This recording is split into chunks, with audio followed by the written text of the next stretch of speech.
Bom dia, boa tarde ou boa noite, sétimo ano. Então, estamos aí dando continuidade ao estudo do capítulo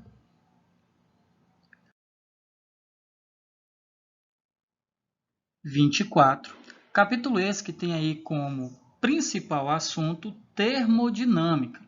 Nós demos aí início a esse assunto na nossa última videoaula. E na videoaula de hoje nós daremos aí continuidade a esse assunto.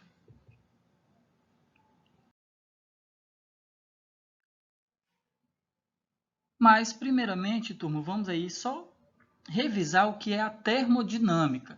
É justamente o ramo da física que ficou responsável pelo estudo de leis e processos que regem, né, as relações entre o calor e a produção do trabalho.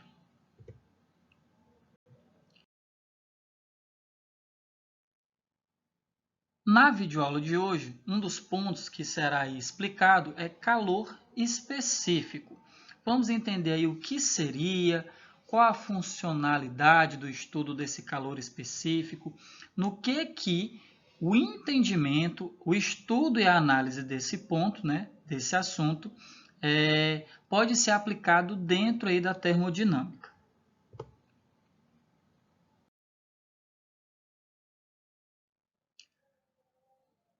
Os metais têm propriedades bem diferentes da de outros materiais, turma.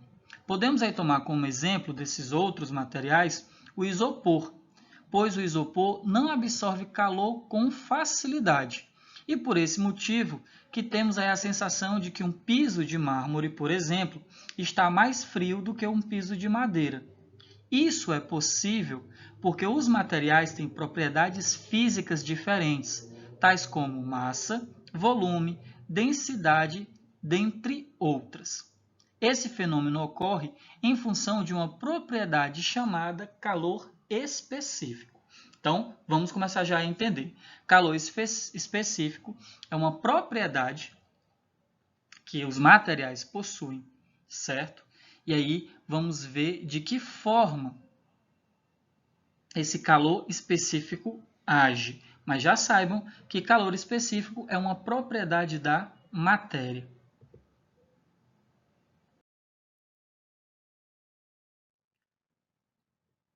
O calor específico de uma substância é a quantidade de calor necessária para elevar em 1 grau Celsius a temperatura de 1 grama dessa substância. É isso mesmo, turma, é 1 grama. 1 grama, né? 1 grama é aquele capinzinho lá. Então, quando nós estamos falando aí de medida, é 1 grama no masculino mesmo. Então, calor específico é a quantidade de calor que é necessário para elevar em 1 grau Celsius a temperatura de 1 grama de uma determinada substância. Daí veio o termo específico, pois cada substância é caracterizada pelo seu próprio calor. Então, vocês estão observando na nossa imagem uma tabela especificando o calor específico de algumas substâncias.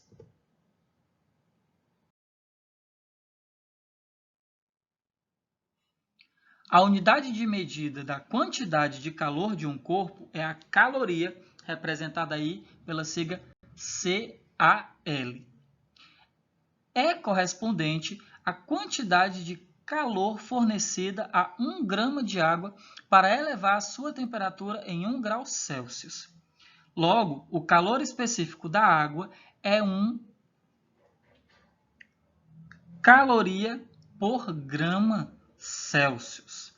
Uma curiosidade, turma, 1 quilocaloria é igual a 1.000 calorias. Então, voltando aí a analisar a nossa tabela, nós temos, por exemplo, que a água tem calor específico igual a 1. O álcool tem calor específico igual a 0,6. O alumínio tem calor específico a 0,03. O chumbo tem calor específico 1,0.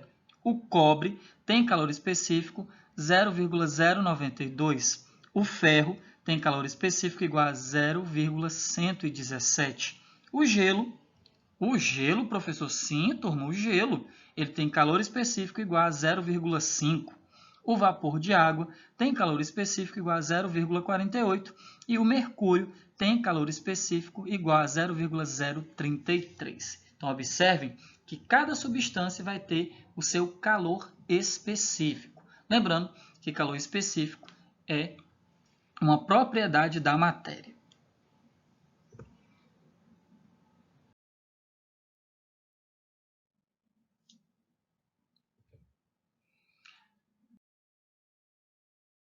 Então, turma, a quantidade de calor necessária para elevar a temperatura de um corpo vai depender aí de 3 fatores: massa, calor específico e a variação de temperatura.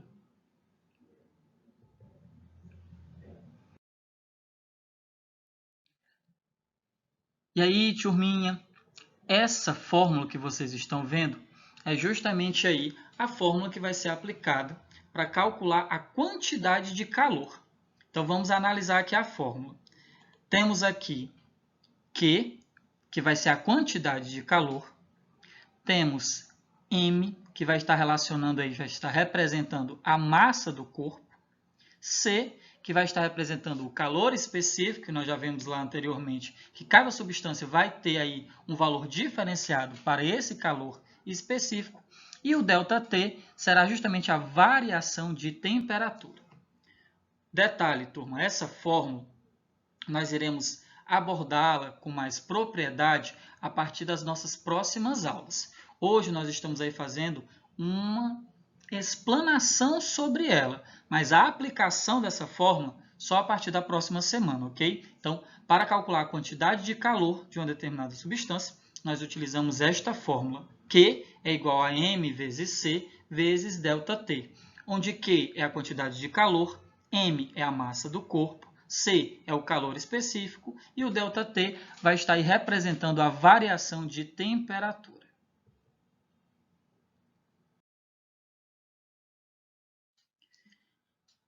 E aí, turma, vamos ver agora duas curiosidades aí em relação a essa temperatura final do corpo, ok? Se essa temperatura final é maior do que a temperatura inicial, ou seja, se TF, temperatura final, é maior que TI, temperatura inicial, dizemos que a quantidade de calor, que é representada pela letra Q, é positiva, ou seja, esse corpo absorveu calor. Né? Nós vimos aí que existe aí essa transferência de calor de um corpo para o outro. Né? Então, se essa temperatura final for positiva, isso significa dizer que o corpo absorveu calor. Professor, mas como é que eu vou saber se essa temperatura está positiva ou negativa? Isso nós veremos melhor a partir da próxima semana, quando nós começaremos a utilizar aquela fórmula que eu expliquei anteriormente. O importante de vocês entenderem hoje é, se essa substância, né, se essa temperatura final ficou positiva, é sinal de que o corpo absorveu calor.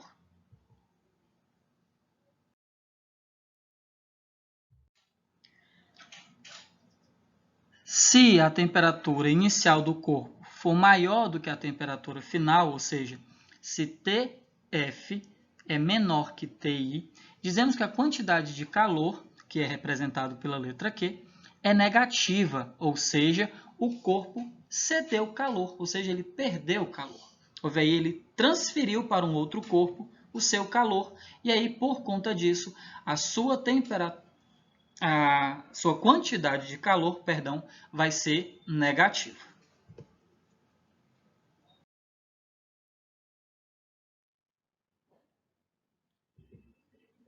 Como nós vimos, os corpos eles são capazes, turma, de transferir calor, apesar de não percebermos essa transferência. Não existe apenas uma maneira do calor ser transferido de um corpo para o outro, mas sim 3, que são por condução, por convecção e por irradiação.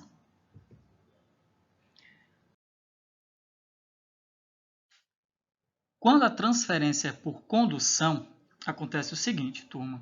A condução é uma forma bastante comum de transferência de calor e ocorre entre materiais sólidos. De novo, a condução ocorre entre materiais sólidos. Acontece, por exemplo, quando se coloca a extremidade de um pedaço de ferro ou aço no fogo. Se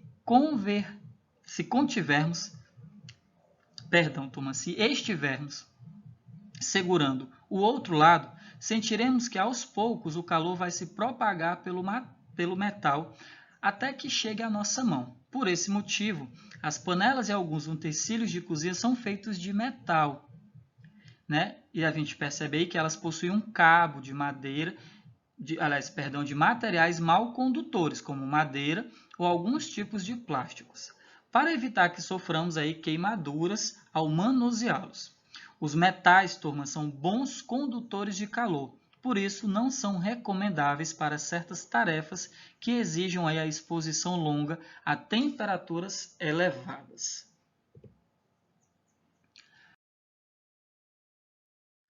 A convecção também é uma forma de calor bastante vista no nosso dia a dia. Acontece com gases e líquidos. Quando se coloca uma panela com água para ferver, citando isso aí como exemplo, as moléculas que estão mais próximas ao fundo se aquecem com maior rapidez, ou seja, de forma mais rápida. Por isso, podemos ver pequenas bolhas ao fundo da panela no início do processo de fervura. Dessa forma, essas moléculas se agitam com mais intensidade e obrigam as demais moléculas a entrarem em um tipo de movimento ordenado, subindo pelo centro e descendo pelas laterais, até que todo o líquido esteja homogeneamente aquecido, ou seja, igualmente aquecido. Então, a convecção ocorre com gases e líquidos.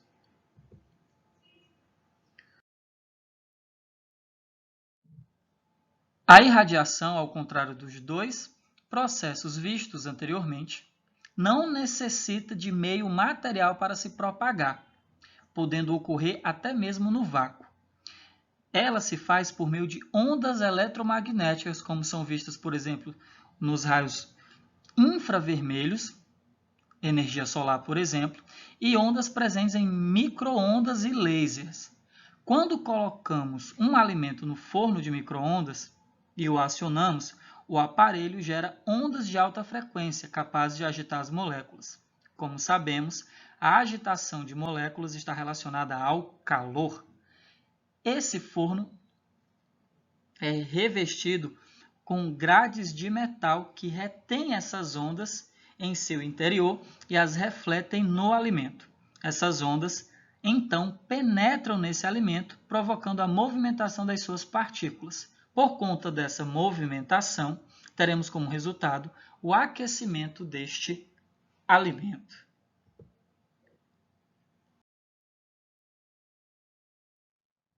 Finalizamos aí mais uma videoaula.